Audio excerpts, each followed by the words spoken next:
Um, I my first like connection, I guess, or uh, coming to know what any of this was actually we were talking about before. We mentioned Chandler. Um, his dad and his brother, and I think Chandler too at some point, all sent me like Instagram DMs of like the just random collective posts. They were like, "Have y'all heard about this? Have you seen this?" So whatever you're doing on social media, it's happening because it's getting to all the people. And yeah. So yeah, yeah. I don't know. Yeah. So whatever. That was interesting. And just as we're talking about breed loves, like yeah, that's kind of how it got connected. So then we kind of chatted, and that's how I found out that I'm now old, I guess. Uh, this is what happened. No, no, no. Okay, so it's funny because I had like two or three things in the same week that all happened. Okay, so one was we're talking over at Monarch and just kind of getting to know each other and stuff, and I was just trying to learn like what is this thing? I love this idea of like very eclectic, like different like faith backgrounds, faith traditions, whatever, but like uniting in the name of Jesus and in the name of worshiping Jesus together. Like that's just so cool, stripping the brand names and just go right after Jesus. And so I'm like I just didn't know much. I was trying to learn more, and at some point it was just like what would a person like me like how could I like be how could I be supportive of what y'all are doing? And and he and Jack goes, he says there's a couple things, and you could do this. And then it's like, well, I might have a couple times in our meetings, monthly meetings, we'll have leaders come, and so it'd be a great chance for like college students to get to learn something from older leaders such as yourself. And that phrase stuck with me. The phrase stuck with me because no, I had to because it's funny. Okay, I had just turned 30 like a week before that or something, okay? And so no, listen. So like that hits, right? And then maybe a week and a half later, I'm talking to one of our students, just graduated high school, off in Mississippi somewhere in college now. And he's just having just stuff he wanted to talk about. We started with a music thing. He was trying to learn this song to sing, and wow, capo up here or whatever. And then it kind of rolled, that kind of rolled into like a more serious conversation about relationships and things like that. Um, and he was talking about like, yeah, no, I talked to our, we had youth interns or whatever. And he was like, I talked to our intern a little bit, but, and it was kind of helpful. But I just like also like just you as like an older man in the church. And I went, what happened? And how does everybody know I just turned 30? Because all of a sudden I'm old now. So anyway, that's related to nothing, but um, I wanted to try to grab ears in the first couple minutes of the episode.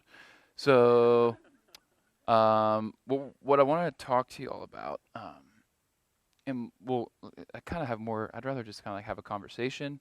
For sake of the medium, I'll try to keep things like I might like repeat some things you say just for sake of the recording and things. Um, but so a little more about kind of my background and all this. Um, I'm very like interested in how worship leaders or whatever word you want to use, worship pastors, worship, you know, um, people that just are so excited to lead worship. I I'm fascinated to know like where that starts, I guess. Um, and I'll just kind of like share from me, I guess. It's just interesting. There's this Matt Boswell quote. I think it's Matt Boswell anyway, where he talks about, a worship leader needs to be able to you hold a Bible in one hand, a guitar in the other, and be able to use each weapon effectively. And sometime I think like late college, I read that book and I was like, oh yeah, that's it. That's it. You know what I mean? Like proficiency here, proficiency there, blend them together. Man, nothing like. So like I got really fired up for that. Um, my like if you want to say call like into worship ministry though was less um like music wasn't first for me, I guess. Like ministry kind of was. Like I went to a small Bible college. I was going to do ministry somehow. I was going to do like student ministry. I was going to do whatever. I come from a movement that in most places, like areas of the country, like worship ministry or worship pastors like aren't staffed. It's just not like a thing. A tradition also like in most of the country worships like unaccompanied, so like all voices and stuff. So it's a very different tradition, very interesting. Of course, where I'm at now, like we do a little bit of both, which is pretty fun. Get to do the little old thing, get to do the maybe more normal, I would say, thing as well. um, but so my call first, or at least the tug I felt, was to ministry first, and the music part kind of came after. Um, and just how many of y'all would say like it was a music thing? How many of y'all were like, was it like a music thing first, or was it a ministry thing first? Music thing, music, just kind of both, like together, growing up together, both, or music first and then ministry. Nice. So I don't know. I think that's probably more normal, because you're gonna go up in grade school, and you have music class. You find out, oh, I can play a billion instruments without thinking that hard about it. Or um, they start speaking in solfege, and you're just kind of like, yeah, okay, I get it. Whereas for a lot of people, that's just like they're just, it's never gonna connect. Or what, you know, pick your illustration. But music usually gets a hold of us first, I think. Um, and I feel I'm like a little bit of an oddball, I guess, because like ministry came at me first, and I knew I was like proficient at music, but didn't have like a context to do it. And then eventually found one, so I was grateful for that. But all that then laying groundwork for the little nugget that I want to give y'all. Um, it comes from, in a way, Proverbs 30. I'm gonna be hanging out in just a couple verses there. Proverbs 30 verses 7 through 9. Um, so I've been doing like a long, what's it called? I'm taking the long way through seminary, basically. Like, oh, here's a couple credits, here's a couple credits. Maybe I'll piece together a degree at some point. Um, but I took basically like a Christian ethics course that really turned my life upside down a little bit. And uh, would love to like give you more information on this. I'll just like give you book recommendations after, but like kind of world changing stuff. Want to discuss the possibility or the idea of worship as a virtue, and kind of like, is it or isn't it? Before we could really do that, what is a virtue, and why do we need to take simple things and make them complicated? A virtue, in like virtue ethics, they talk about it as a mean between two vices. So we'll say like there's a vice over here on this extreme, there's a vice over here on this extreme. The virtue is not necessarily the average, even though mean does mean average, but the discerning what's the right amount of this trait, basically. And so the virtuous thing is, that thing in the right amount of balance. So, for instance, a couple of the cardinal virtues, as they're called, one would be courage. So courage is good. You should be a courageous person, right? If you have too much courage, you may be described as, here's a word for you, foolhardy, or reckless. You could say reckless is over here, whereas not enough courage, and whatever word you would use to describe Eeyore, right, would be fitting. Temperance. Temperance. No, we'll go prudence. Prudence or wisdom, right? Not enough, you're kind of an idiot.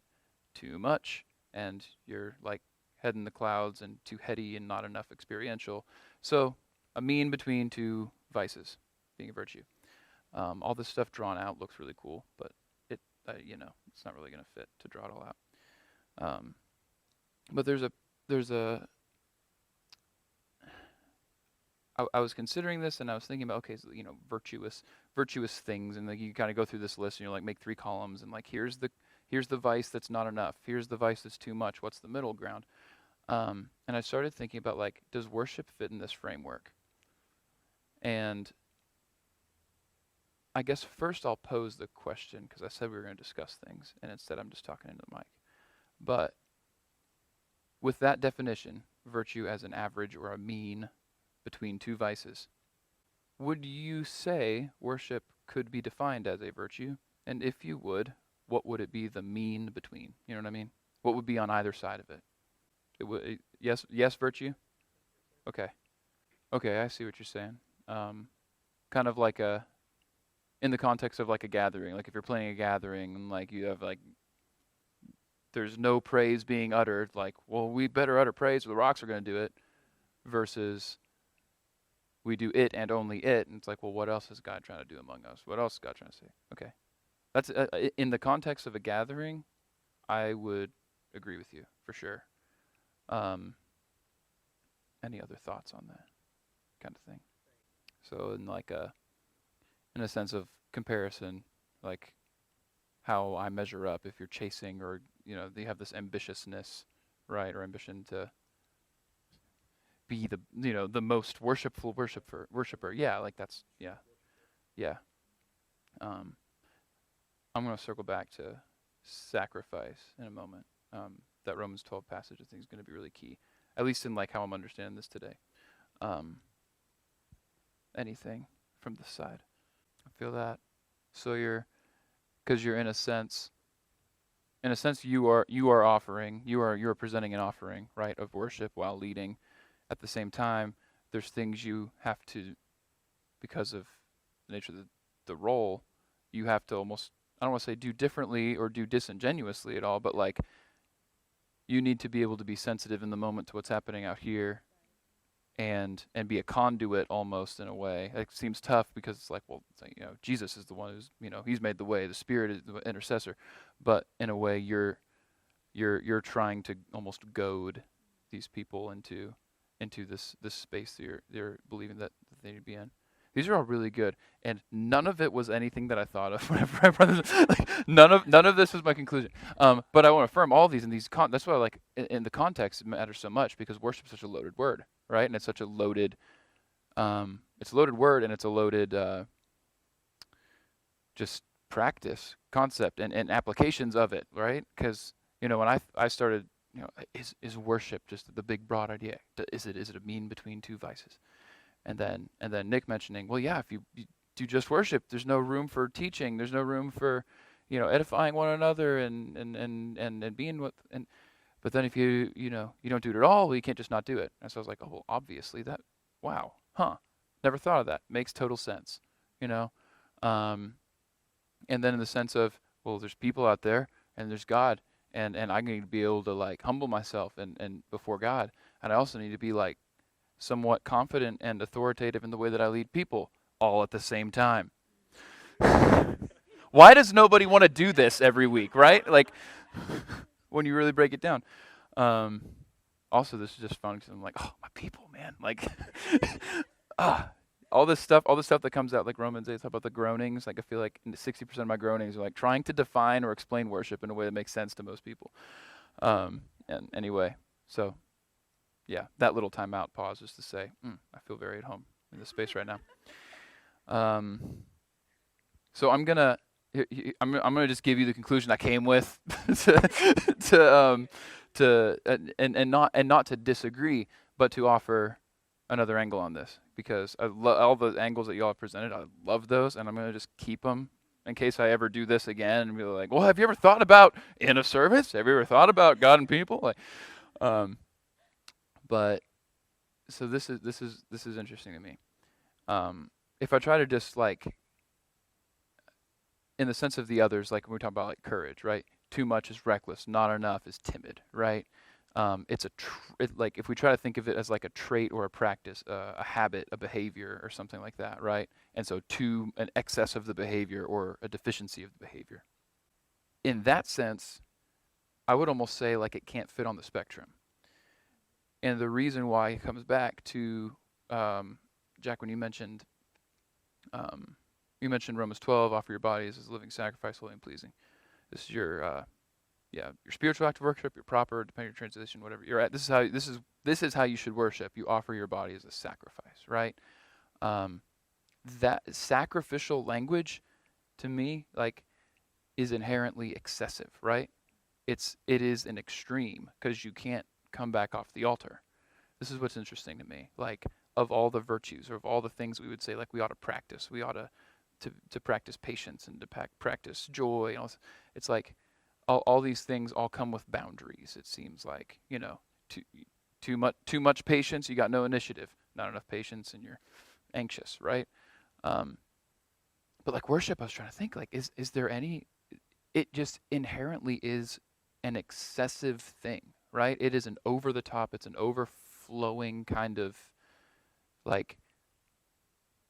It's almost like that it's happened once you've like reached a point of excess, or talk about like losing yourself in the music. And it's like when you're in that pocketed moment, and obviously worship is beyond music, but using music as an example, it's almost one of those things that you kind of look back on a moment that you almost can't fully remember what was going on. Like you kind of look back and go, wow, like God was working on me in that moment, you know? And it's in that sense I think about worship as just excessive. And it is just kind of messing with me right now. I pulled up Proverbs 30 and I never read it, but I I love this in the sense of all these other virtues, these other characteristics that we want to walk in and practice and be disciplined in, as followers of Jesus. Proverb writer writes, "Two things I ask of you. Do not deny them to me before I die. Remove far from me falsehood and lying. Give me neither poverty nor riches. Feed me with the food that I need, or I shall be full and deny you and say, 'Who is the Lord?' Or I shall be poor and steal and profane the name of my God." So much of I'm gonna move into talking broadly about like the culture, and I know that's not always fair, because we also live in it and contribute to it a lot. The stuff that we, we'll condemn. It's like we're part of the problem a lot of time.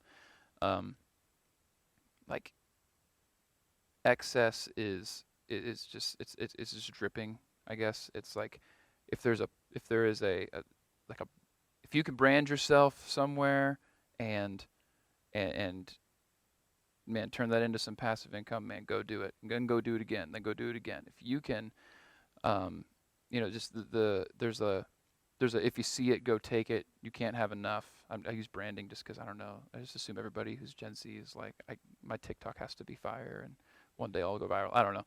I mean, I would love my Twitter to go nuts too, but it's not going to happen. But that's like it's just ingrained in us, right? If there is a territory unsettled, go settle it for yourself, right? If there is a something unexplored, go explore it for yourself. And there's a sense of excessiveness, and there's a sense of just insatiableness. Um, Yet I love this proverb writer saying, "Give me neither too much or too little." And whoever's definition of not too much or too little is, give me what I need today. Take care of me today. Tomorrow has got its own stuff. We'll worry about tomorrow when we worry about tomorrow, but take care of me today. And let me be content in that, right? Contentment, you could list, right, as a mean between, again, no initiative on one end, and just heightened ambition, reckless ambition on the other. And I love that the outlier standing outside all this is worship, and how do I ascribe worth and how to ascribe praise to God? Can I ascribe enough? I can't. It's like the one area of your life. I love this idea, and it might not be true, but I think it is right now. If so much of the Christian life, right, is having the discernment and the wisdom to find, where do I walk between these extremes, between these options of excess or deficiency? How do I ensure that I'm gonna have enough, but I'm not gonna have too much, right?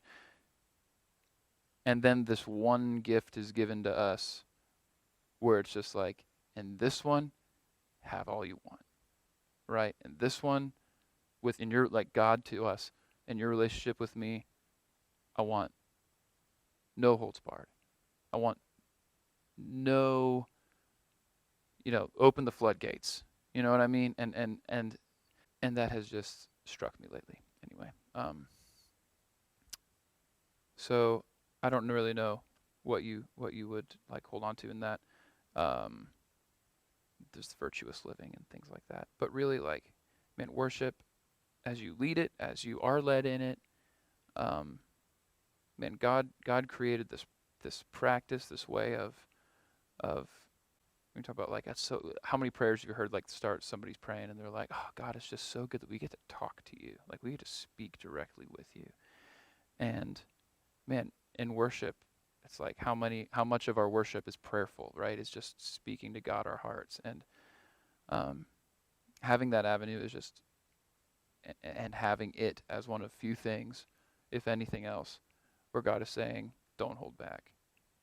Um, so yeah, as you lead, um, the best thing you can bring to the people that you lead is your own worshiping self. It's your own, transformed. So that's somebody's quote somewhere. Like best thing you can bring to people is your own transformed self. Um, but yeah, like you bringing and just letting loose with everything you have is going to lead people way. It's going to lead better than being pocketed. It's going to lead better than being. I'm a big fan of technical proficiency, but you can be technically proficient and they will still be sleepy, right? And I don't know.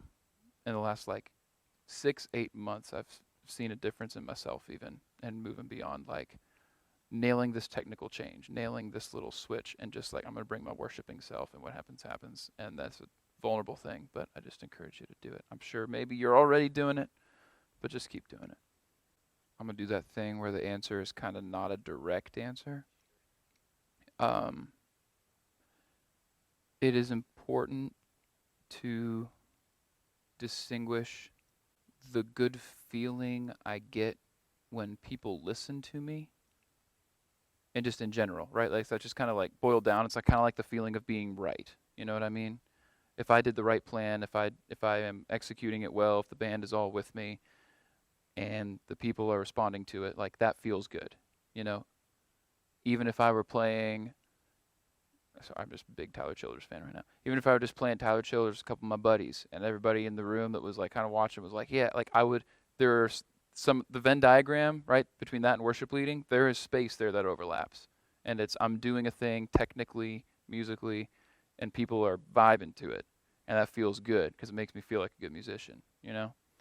There's that feeling but differentiating that from like the people are appreciating my musicianship and the people are appreciating and are hearing and feeling like what we're saying, that we're lifting up praises, we're ascribing worth to God. So this isn't necessarily a technical fix for that, but more when you feel that hitting, a question to ask yourself, I guess. And this is, I'm not like making judgments, right? I just know like when I can respond to that bad feeling, which might be legitimately be them coming sleepy to church and just not being as like aware of the gravity of what they're doing, right? Sheep's the metaphor for a reason. Sheep are dumb, you know. All due respect, but sheep are sheep and they do what they're led to do in a sense, right? And a lot of times they're just going to show up. Well, I'm supposed to come here, so I'm coming here. So part of that doesn't probably fully go away, but when you're in that moment and you're feeling like they're not going with me, I don't know what else I got to do to get them to go with me. Start asking yourself, like, okay, can I be sure this is?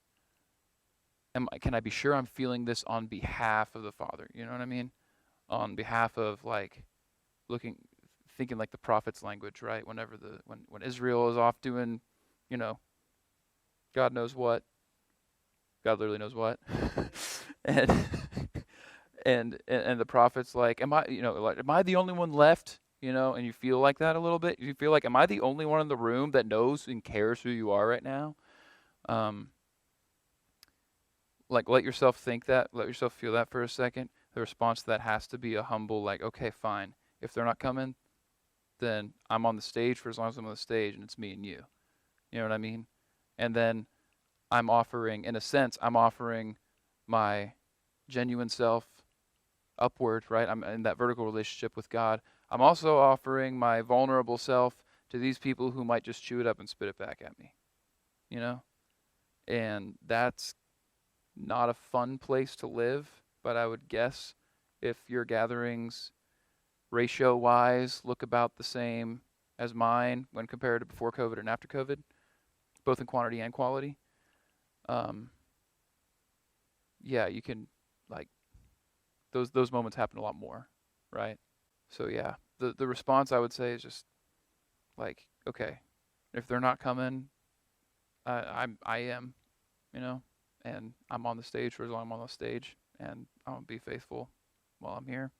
And I might sit down and pout a little bit for the first couple minutes of the sermon, but I also gotta for me like being full time, like I work closely, like me and my lead pastor, like we work together on stuff maybe more than any other staff combination. And so like even if I am feeling that, I'm also then like, within 2 or 3 minutes I'm like, well, they're gonna be sleepy for him too, so I'm not gonna be one of them, you know.